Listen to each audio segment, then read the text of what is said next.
My 7-year-old daughter walked into a stranger's house, took off her shoes without being asked, and bowed. The American mom looked at me like I was running some kind of cult.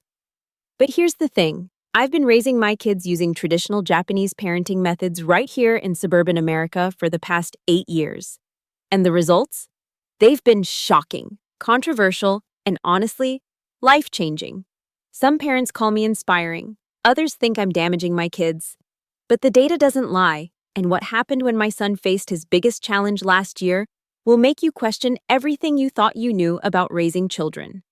Stay with me, because what I'm about to reveal will completely transform how you think about parenting. The decision that changed everything. Let me take you back to 2017.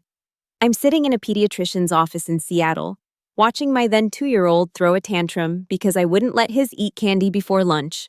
Around me, other parents were negotiating, bribing, explaining feelings.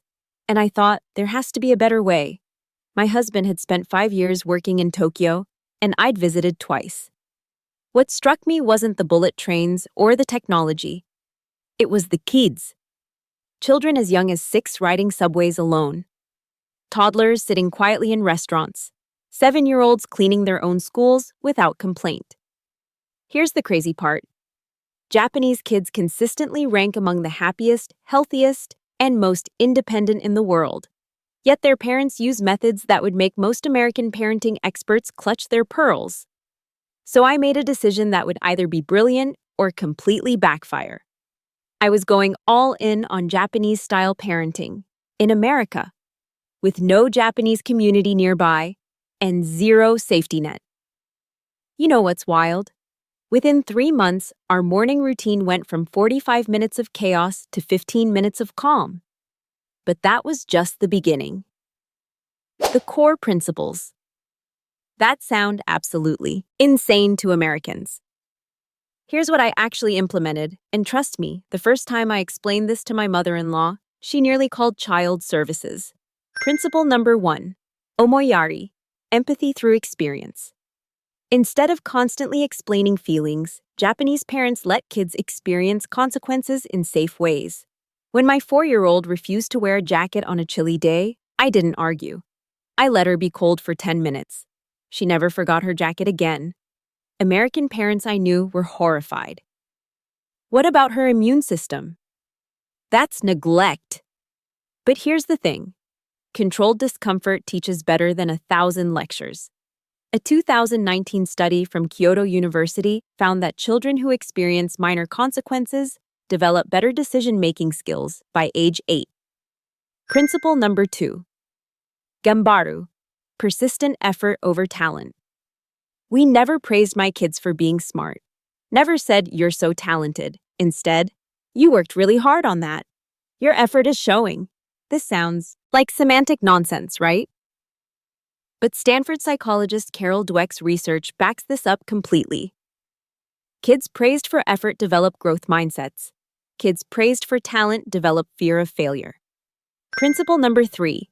Group harmony over individual expression. This is where I lost half my American friends.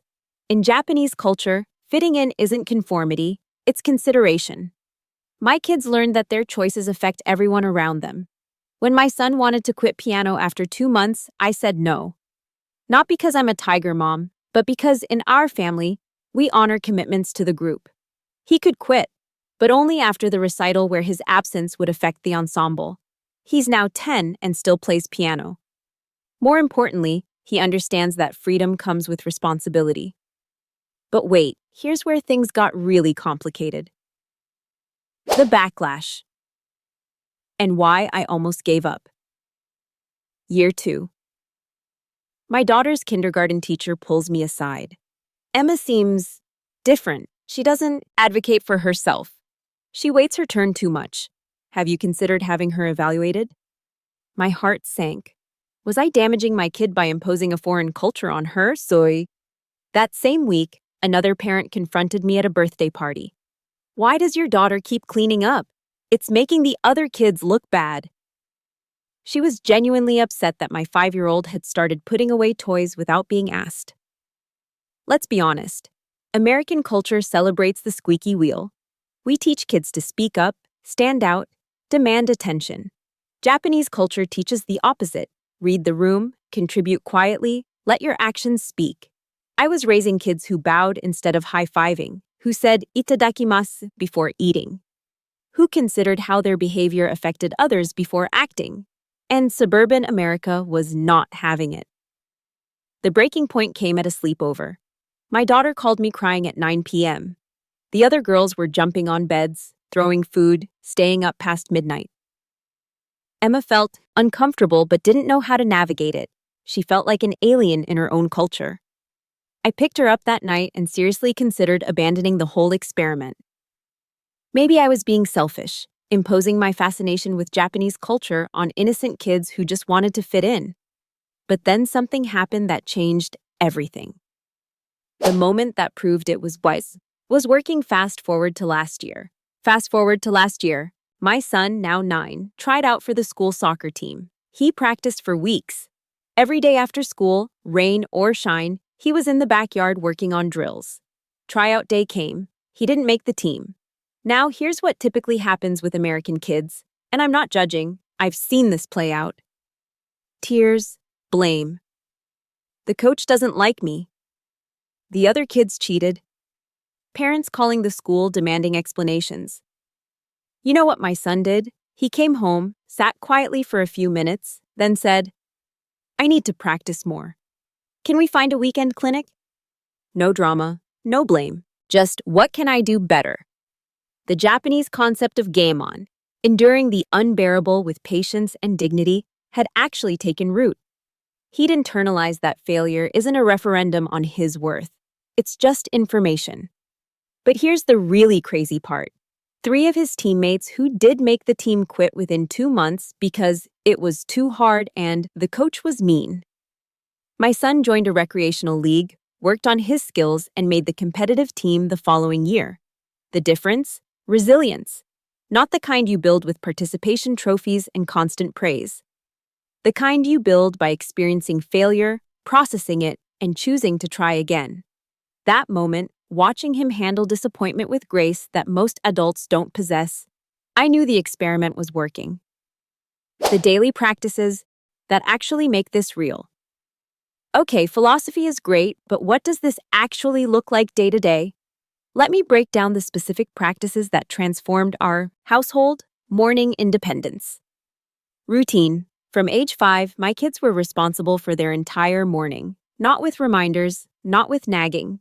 They set their own alarms, made their own breakfast, age-appropriate, packed their own lunches, and got themselves ready. First week, disaster. My daughter went to school with mismatched socks and forgot her lunch. My son was late twice, but I didn't rescue them. Natural consequences taught what my words never could. By week 3, flawless execution. They were proud of their independence. Osoji, cleaning time. Every Saturday, 9 to 11 a.m., we clean, together. Not as punishment, as contribution. My kids clean bathrooms, vacuum, organize. They don't get paid. It's not chores. It's being part of a family. An American friend asked, "Don't you feel guilty using your kids as free labor?" My response, "Don't you feel guilty raising kids who think someone else should clean up their mess?" That friendship got awkward after that, not gonna lie. Itadakimasu and gochisu-sama. Before every meal, itadakaimasu, I humbly receive. After, gochisu-sama, thank you for the meal. This isn't just cute Japanese phrases, it's teaching gratitude. Acknowledgement that someone grew this food, transported it, prepared it.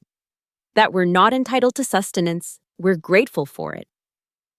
Sounds small, right? But this practice has made my kids some of the only children I know who consistently thank restaurant servers and compliment home cooking without being prompted. Homework and study approach.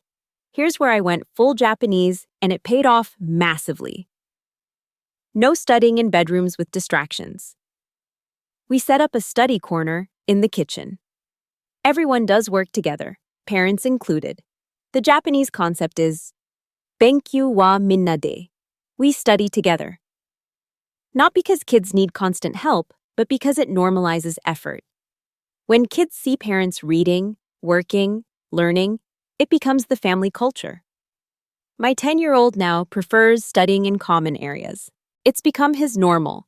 But you're probably wondering, did this actually make them better students or just more compliant robots?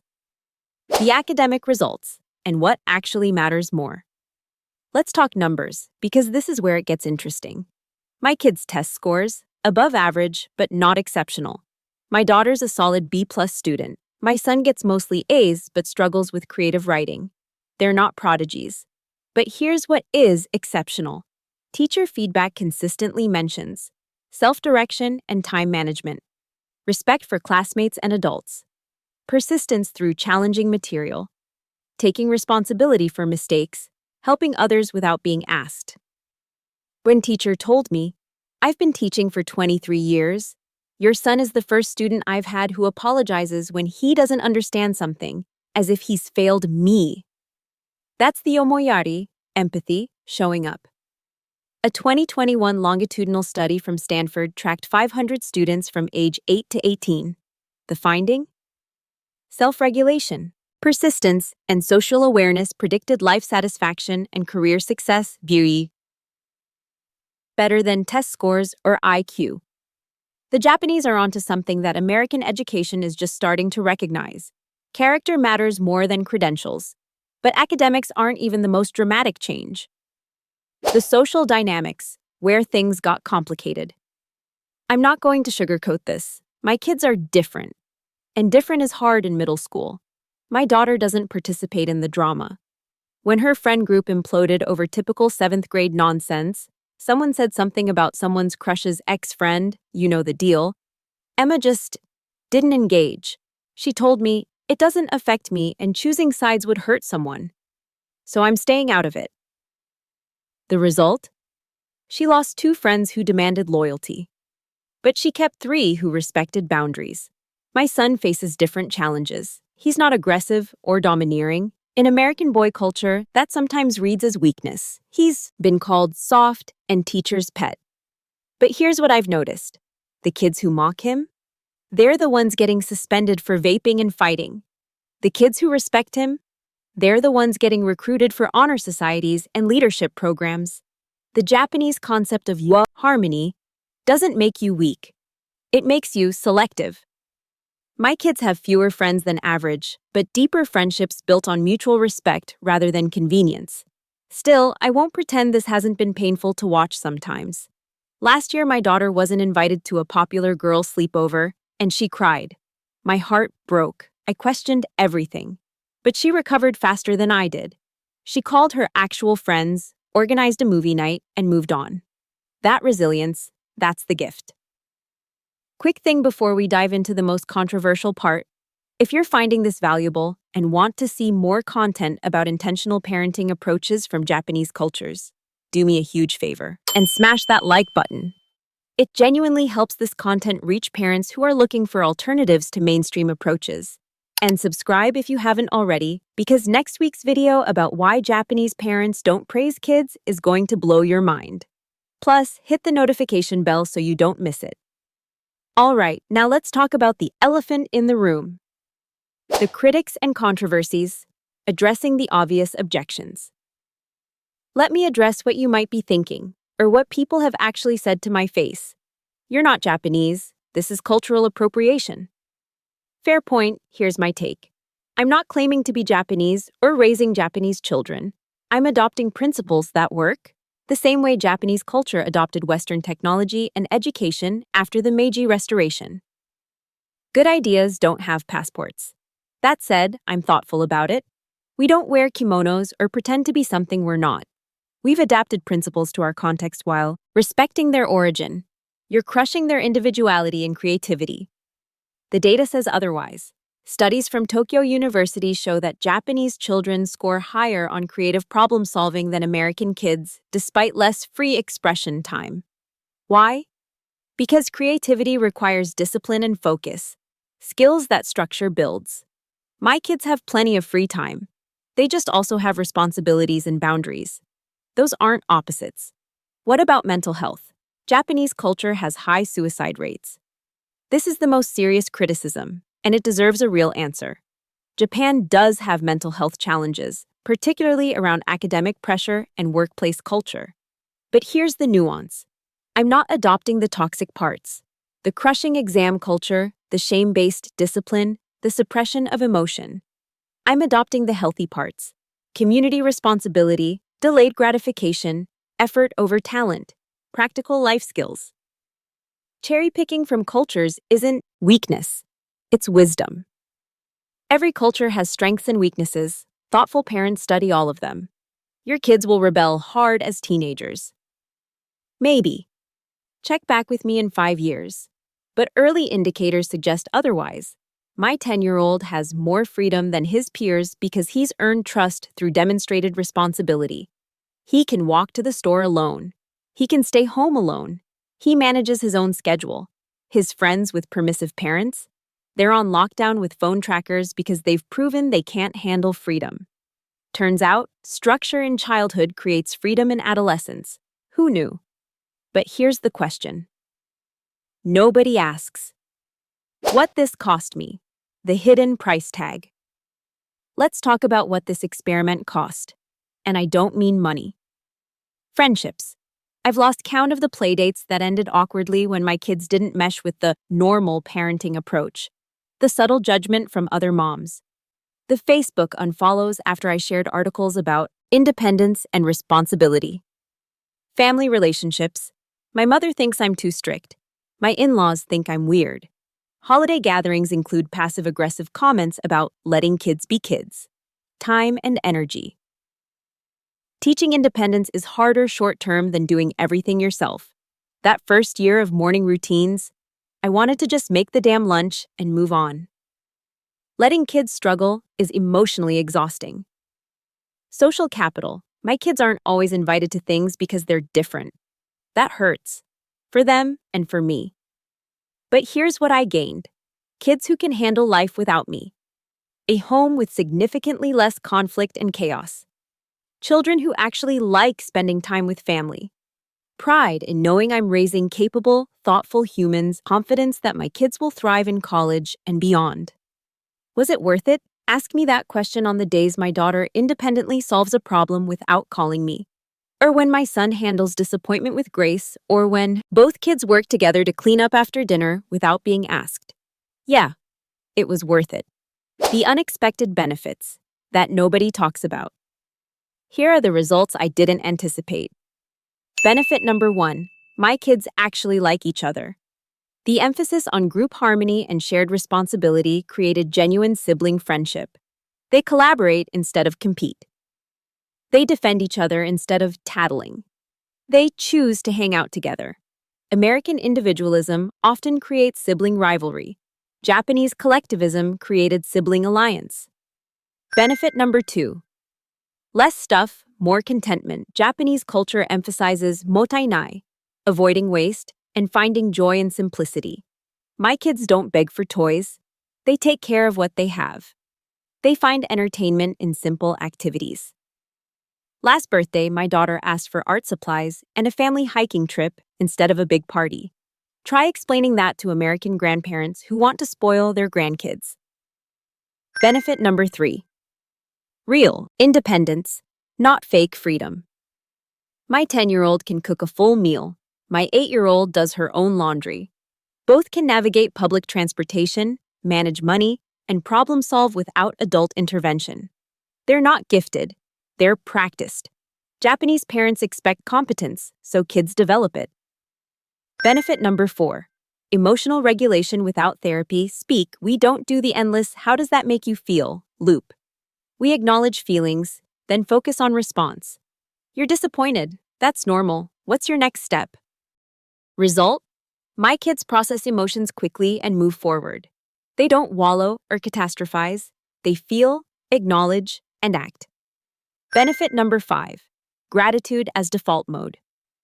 The daily practices of itadakimasu, thank you notes, and acknowledging effort created kids who notice and appreciate. They thank teachers, compliment friends, and recognize when someone goes out of their way. This isn't performance, it's genuine. And it makes them magnetic to adults and peers who value kindness. But the absolute biggest benefit, the one that makes everything worth it. The long game. Why this matters more at 18 than at 8. Here's what I realized around year 5. I'm not raising kids.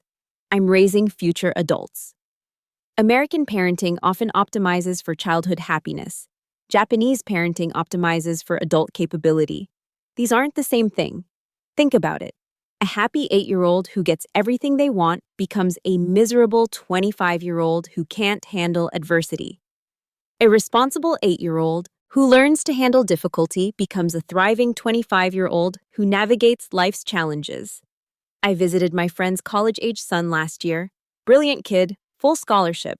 But he called his mom 3 times during our lunch because he didn't know how to handle a scheduling conflict with his roommate.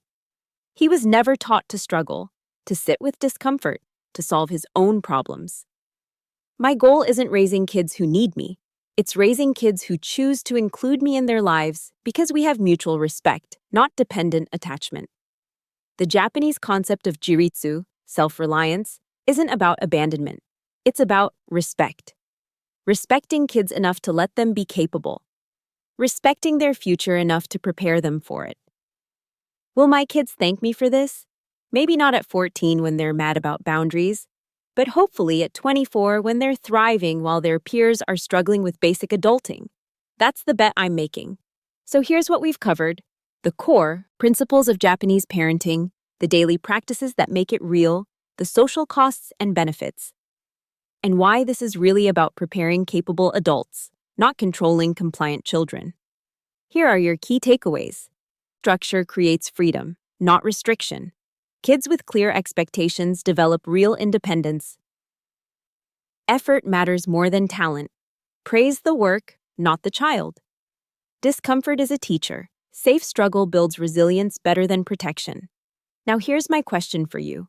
Would you rather raise a happy child or a capable adult? Or do you think we can do both? Drop your answer in the comments. I read every single one, and this is the debate I'm most curious about.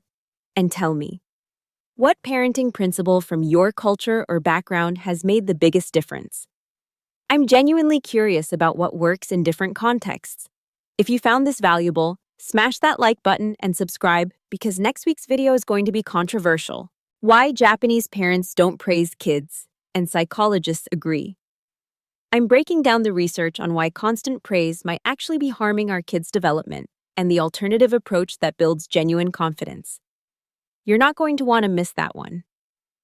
Thanks for watching, and remember, good parenting isn't about following trends.